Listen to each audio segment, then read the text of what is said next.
What if you woke up one morning and discovered that a legendary spaceship, once declared lost without a trace, suddenly reappeared on humanity's radar with powers that defy everything we know about physics? That's exactly what happened when the ESV Pathfinder, our old flagship for deep space exploration, popped up on every sensor grid in Commander Elon Ree's control room. People had believed this ship was destroyed years ago, swallowed by some cosmic disaster out in uncharted space. Yet there it was, sending out a familiar distress beacon like it had never vanished in the first place. But here's the twist. The signals weren't just human-made. They carried a strange resonance, something no one could quite explain, as if they were mixed with new, untraceable frequencies. And that was just the beginning. When Commander Ree first saw the readings, she felt an odd chill, like a gust of wind in a sealed spaceship corridor. She had read all the old mission logs about the Pathfinder. It was supposed to be the pinnacle of Earth's engineering, a giant vessel built for the boldest exploration mission in history. The crew had been top tier. Captain Sophia Chen, who was known for staying calm in the weirdest of situations, along with her science and engineering team. The entire mission disappeared soon after launch, leaving behind only rumors and one cryptic emergency message that was too garbled to decode. So when Commander Ree realized the reappearing ship matched the exact ID of the Pathfinder, she felt her heart hammer against her ribs that a deep space salvage team was sent out right away to check if this was some strange fluke. You can imagine the confusion in the command center. People pacing around, double-checking every reading and passing glances at one another that said, "This is impossible." The salvage team's job was simple in theory. Scan the area, confirm or deny whether this was the Pathfinder, then come back. But nothing about it was going to be simple in practice. As the small scout ship approached, the outline of the Pathfinder came into view on the main display. From a distance, it looked almost the same as the schematics in the old data vaults. Same silhouette, same hull plating shape. But the closer they got, the more obvious the changes became. Weird metallic surfaces seemed to ripple, like water disturbed by a pebble. Colors shifted in patterns nobody had seen before. The engines glowed with a crystalline sheen that defied every law of propulsion. There was no heat signature, no exhaust, and no standard reactor hum. The hull itself seemed to exist in more than one state at once, as if part of it was both there and not there. In scientific terms, it was a total violation of reality as we know it. To anyone who witnessed it, it was simply uncanny. After several tense moments, the salvage team's communication officer spoke in a shaky voice. The ship was indeed broadcasting the Pathfinder's old identification codes. But those codes were laced with frequencies that made zero sense, as if some outside force had spliced them in. The question spinning in everyone's mind was, who, or what, had merged with the Pathfinder? That question only got more urgent when the docking hatch on the Pathfinder opened on its own, inviting the salvage team inside. This was the moment when hearts pounded the hardest. Nobody wanted to be the first to step on that airlock threshold, but eventually Lieutenant Harrow took the lead. The corridor lights flickered, revealing a hallway that looked both familiar and alien. One wall had the standard Earth ship metal plating, dotted with normal warning labels in English. But on the opposite side, the metal had grown into shapes like curved branches, with crystals poking through. Everything felt alive, almost pulsating with an energy that made your skin tingle. Deeper inside, the salvage team found the Pathfinder's crew. At least, they found people wearing Earth Fleet uniforms. Captain Sophia Chen was at the front, her posture calm as if greeting old friends. But her eyes reflected patterns of light, geometric shapes that danced across her pupils. When she spoke, her voice carried a soft echo, as though someone else was whispering behind her words. She introduced herself with complete composure, explaining that she and her crew had been enlightened by beings called the Architects, who existed as patterns in the fabric of space-time. She said it as plainly as if she were saying she learned a new language. Everyone listening felt a surge of adrenaline, fear, and awe. Commander Ree was patched into these conversations in real time, so she heard Captain Chen mention the Architects. That name alone sparked a flurry of debate among Earth's top experts. Were these beings actual aliens, or had the crew gone mad from cosmic isolation? Captain Chen and her people showed no sign of distress, though. Instead, they guided the salvage team around, pointing out impossible structural changes to the ship. One second, they would pass through a standard hatch from Earth fleet design. The next, they'd enter a chamber that seemed to fold inward on itself, defying the normal 3 dimensions. The salvage team reported corridors that twisted, rooms that blinked in and out, and surfaces that felt warm to the touch, yet scanned as metal. In the heart of the ship lay what could only be described as a glowing orb about the size of a person's torso. It pulsed with a subtle rhythm, as if it had a heartbeat. According to Captain Chen, this orb manipulated quantum probabilities, reshaping the very fabric of reality without the need for computing in the way we understand it. Dr. Marcus Way, a brilliant quantum theorist who had been following these discoveries from Earth, rushed to see this wonder in person. As soon as he touched it, he gasped and pulled away, eyes wide. Later, he tried to explain that the orb wasn't doing normal calculations. It was guiding possible outcomes, collapsing one potential reality into existence. It was less like a machine and more like a living mediator between thought and matter. That level of technology could upend everything we know about engineering, science, and even the nature of life itself. The more Dr. Way studied it, the more a disturbing possibility took shape. If you could steer reality by picking preferred outcomes, you could rewrite entire events. That was a power so immense that it felt dangerous to even consider. He also mentioned a wave of realization that swept through his mind, a vision showing that the universe itself could be some kind of conscious pattern, and we humans might be small, but essential pieces within that pattern.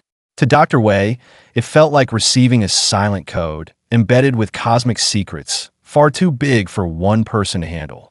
This wasn't just advanced tech, it was a gateway into a universal perspective. Back on Earth, the news exploded faster than any breaking story in history. Governments, corporate giants, religious leaders, and everyday folks all asked one question: were these so-called architects friend or foe?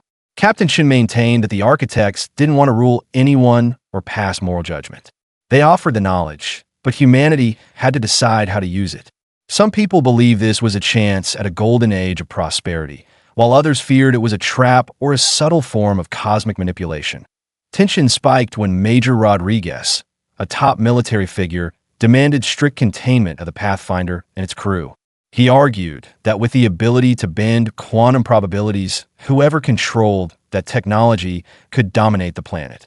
Meanwhile, humanitarian groups and certain visionary scientists saw this as a turning point for human evolution, a chance to elevate society beyond war, poverty, and disease.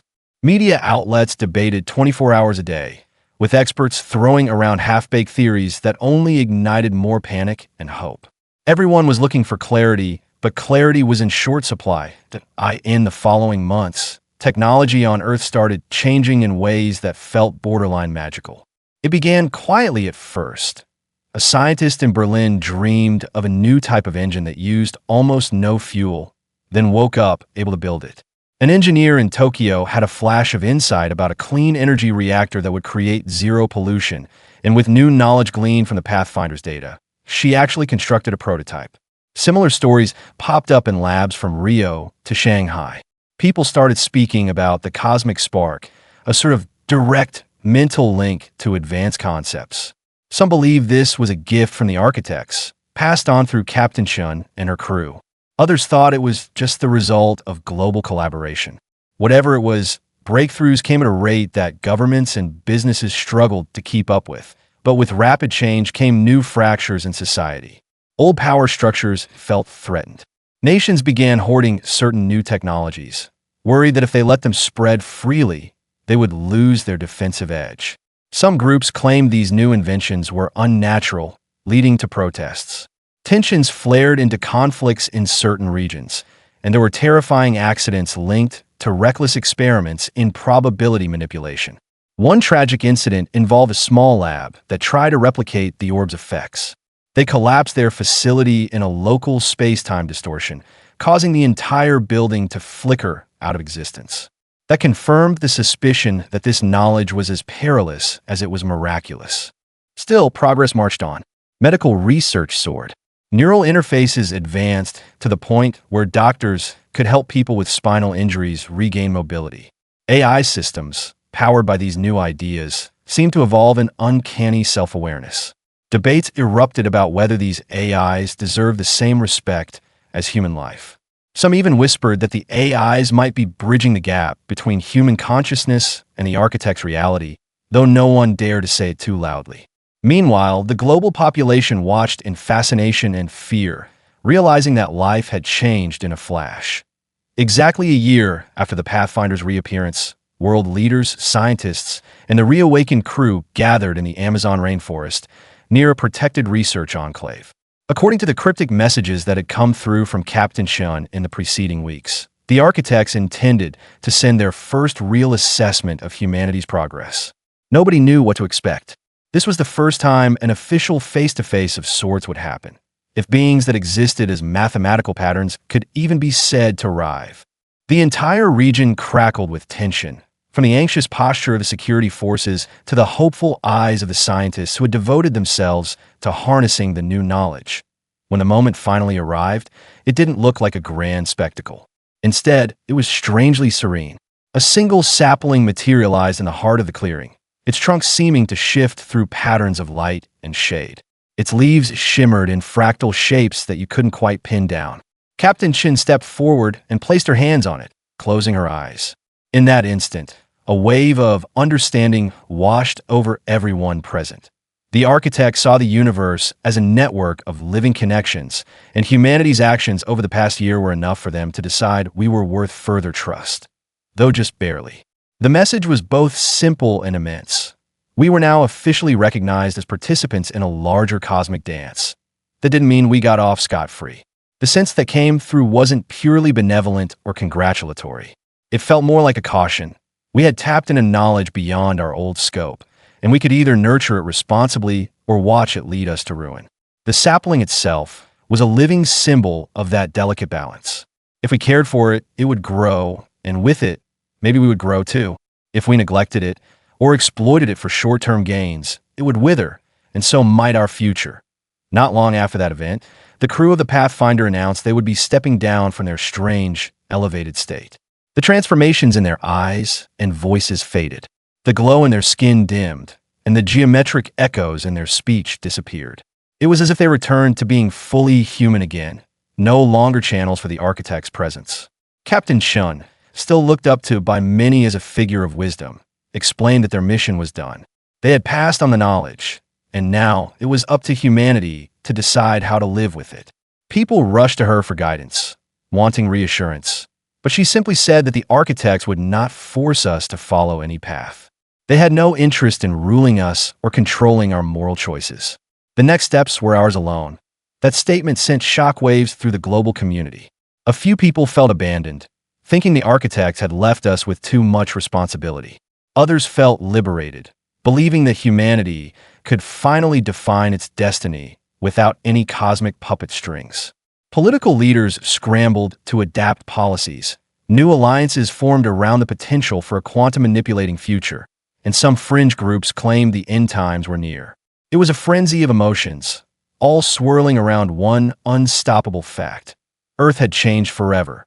Meanwhile, the Pathfinder itself remained in orbit, silent, part Earth ship and part cosmic enigma. Scientists ventured aboard in controlled study sessions, trying to decode the orb and the rest of the ship's strange architecture. Each new discovery sparked more awe and sometimes more controversy. One lab group found ways to harness partial probability shifts for agriculture, leading to seeds that sprouted in days instead of weeks. Another group toyed with directed energy that could theoretically create miniature black holes, which was shut down immediately for safety reasons. Always there was the sense that we were just scratching the surface of what the architect's knowledge could allow us to do. Yet every time we took a bold leap, we risked stepping into a domain we only half-dash understood. In the midst of this societal whirlwind, Captain Chen and her fellow crew members tried to settle into normal lives again, though normal was nearly impossible after what they had experienced.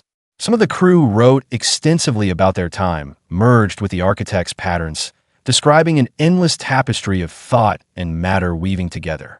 Their words were often poetic and hard to interpret, but they carried a gentle encouragement. We are not alone in the grand cosmos.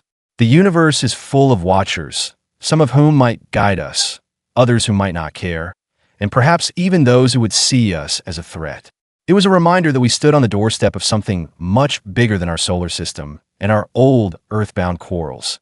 Across the globe, children began drawing pictures of crystal-like ships and swirling cosmic shapes. They spoke about the future with a sense of wonder rather than fear. Even so, some older generations found themselves uneasy about the direction of progress. The disappearance of the old ways of doing things happened so rapidly that entire industries became obsolete almost overnight. Social unrest bubbled up in places where people felt left behind or overwhelmed by all the changes. This period in human history was marked by both extraordinary innovation and deep anxiety. As the months rolled on, governments held large conferences to set up guidelines for safe usage of quantum-bending technologies. Ethical councils were formed, aiming to keep new inventions from being used for destructive purposes. There was no global consensus on where to draw the line, but at least the conversation had started. People looked to the newly planted sapling in the Amazon for reassurance, though it was just a symbol. Some visitors claimed they saw it glow with subtle fractal light at night, as if responding to the world's energy. Others dismissed that as superstition. But the symbol remained powerful enough that pilgrimages began, with travelers from every corner of Earth making the journey to see it for themselves. Some of the biggest breakthroughs happened in medicine. Thanks to the crew's shared knowledge, new treatments emerged that restored sight to the blind, reversed certain degenerative conditions, and even prolonged human lifespan by repairing cellular damage. People still debated whether this was a good idea or if we were meddling in forces best left alone. But there was no doubt that millions of lives improved. All around the globe, folks who once saw only darkness now saw sunsets and smiles, and that itself was hailed as a miracle. Yet skeptics asked how soon it would be before someone tried to manipulate genetics or consciousness to gain power. Dr. Marcus Way, still reeling from his initial contact with the orb, stayed mostly silent for months. Then, out of the blue, he gave a series of talks about the idea that every living thing might be part of a universal resonance, a hidden layer the architects had hinted at. He didn't claim to have a blueprint for cosmic harmony, but he made one thing clear. The knowledge we had gained wasn't about conquest or cheap gain. It was about seeing the universe in all its wondrous depth and accepting our role as creative, responsible beings within it. His talks went viral, inspiring both admiration and criticism. Some called him a visionary. Others said he was going soft, ignoring the harsh realities of geopolitics. Major Rodriguez, who had demanded tight controls early on, led a task force to prevent catastrophes from misguided experiments. His perspective was that we had been handed a loaded weapon. Either we learned to handle it responsibly, or we'd end up causing widespread destruction. He clashed with more optimistic voices who believed open access to the new knowledge would speed up humanity's path to utopia.